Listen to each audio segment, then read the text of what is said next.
కైలాసంలో పెద్ద ఉత్సవం జరుగుతూ ఉంటాయి.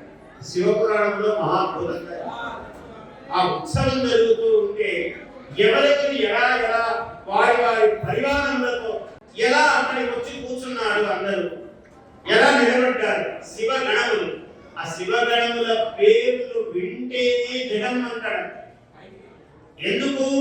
శివ అంటేనే శుభం, రుద్ర అంటేనే శుభం. ఎందుకంటే రోదనమును పోగొట్టున్నది ఆ శబ్దం, అంటే బాధను పోగొడుతుంది. రోదనం అంటే ఏదో ఒక బాధ, ప్రతి మనిషికి ఎన్నో బాధలు ఉన్నాయి, ఆ బాధలను పోగొట్టుతున్నాం. ఆ రుద్ర శబ్దము శివ శబ్దము ఎలా ఉన్నారట చూడండి, ఎంతెంత అద్భుతమైన ఈ పేర్లు వినటం అన్నది. కార్తీక మాసంలో ఈ ద్వాదశి తిథి చాలా పార్వణ తిథి, పూర్ణ తిథి, ద్వాదశి. మనం ఇంకా 3 రోజులలో మనము ఈ మాసంలో పూర్తి చేసుకోబోతున్నాం, మార్గశిర మాసంలో ప్రవేశించబోతున్నాం. అందువల్ల త్రయోదశి, చతుర్దశి, అమావాస్య దాటితే మార్గశిర. అందువల్ల ఈ సన్నివేశంలో మనం వింటున్నాం. శంఖకర్ణుడు అనేవాడు 1,000,000 గణములను, ఆయన గణపతి, గణానికి అధిపతి. శివగణములన్నీ ఇవన్నీ కూడా గణములు అంటే పెద్ద బృందం. ఆయన 1,000,000 గణములతో వచ్చి అక్కడ నిలబడ్డాడు. కేతరాక్షుడు అనేవాడు 10,000,000 గణములతో వచ్చి కూర్చున్నాడు, అక్కడ నిలబడ్డాడు. శివ సైన్యంలో నిలబడ్డాడు వచ్చి ఆయన. వికృతుడు అనేవాడు 8,000,000 గణములతో వచ్చి కూర్చున్నాడు. జాలంకుడు పేర్లు మహాద్భుతమైన వ్యక్తి, పేరుకు విశేషం చెప్పుకోవచ్చు కానీ సమయం చాలా వెళ్ళిపోతుందని చెప్పడం లేదు, అక్కడక్కడ మాత్రం చెప్తాను. జాలంకుడు అనేవాడు 12,000,000 గణములతో వచ్చి నిలబడ్డాడట శివుడి సన్నిధిలో. సమదుడు అంటే ఎప్పుడు ఆనందంగా ఉంటాడు. సమదుడు అనేవాడు 7,000,000 గణములతో వచ్చి నిలబడ్డాడట. వికృతాననుడు అనేవాడు 7,000,000 గణములతో వచ్చి కూర్చున్నాడు. అంటే ఎవరైనా శివుడికి అపచారం చేస్తే ఆయన ఇట్లా అంటాడు, వెంటనే వికృతమైన వెంటనే కన్ను కొమ్ముడి వేస్తాడు. అటువంటి వాడు, అట్లాంటివే ఆయన 7,000,000 గణాలు ఉన్నాయి ఆయన దగ్గర, వాటితో వచ్చాడు. విశాఖుడు అనేవాడు 64,000,000 గణములతో వచ్చి నిలబడ్డాడట. పార్యాత్రుడు 9,000,000 గణములతో వచ్చి కూర్చున్నాడట.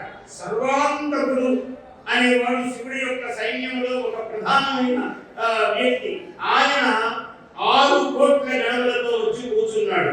దుందుభుడు అంటే శబ్దము, దుందుభి అంటే మనం ఇలా మోగిస్తాం, ఒక జయంకరమైన నాదం, దానికి అధిపతి ఆయన.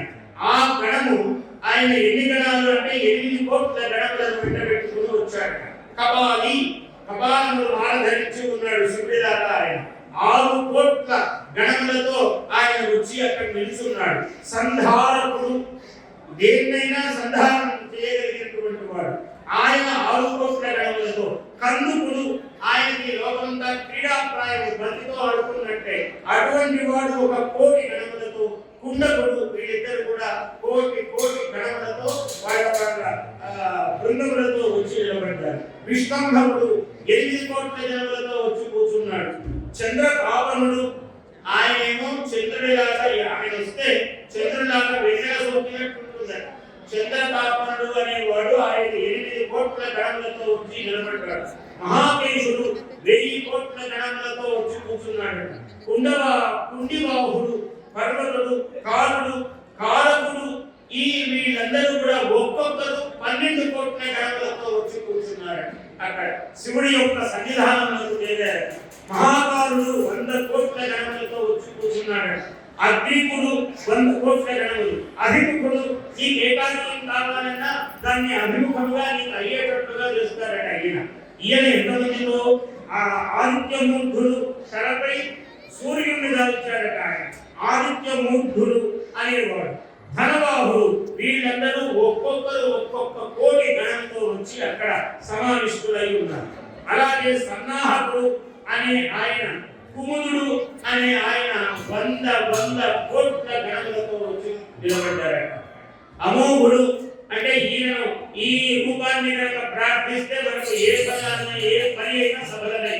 మోఘము అంటే నిష్ఫలం, అమోఘుడు అంటే నిష్ఫలము కానిది, ఏదైనా సఫలమే అవుతుంది. ఈయన కోకిలుడు, సుమిత్రకుడు, వీళ్ళందరూ 1,000,000 గణములతో వచ్చి కూర్చున్నారు. కాతపాదుడు 60 కోట్ల గణములతో వచ్చి ఉన్నాడు. సంతానకుడు, మహామరుడు, మధుపింగుడు, పింగళుడు ఒక్కొక్కరు 9 కోట్ల గణములతో వచ్చి అక్కడ సమావేశులై ఉన్నారు స్వామివారి సన్నిధిలో. నీరుడు 90 కోట్ల గణములతో వచ్చి కూర్చున్నాడు. ఆయన నీరుడు అన్న మహానుభావుడు. పూర్ణభద్రుడు అన్ని విధాలు నీకు శోభే చేస్తాడు.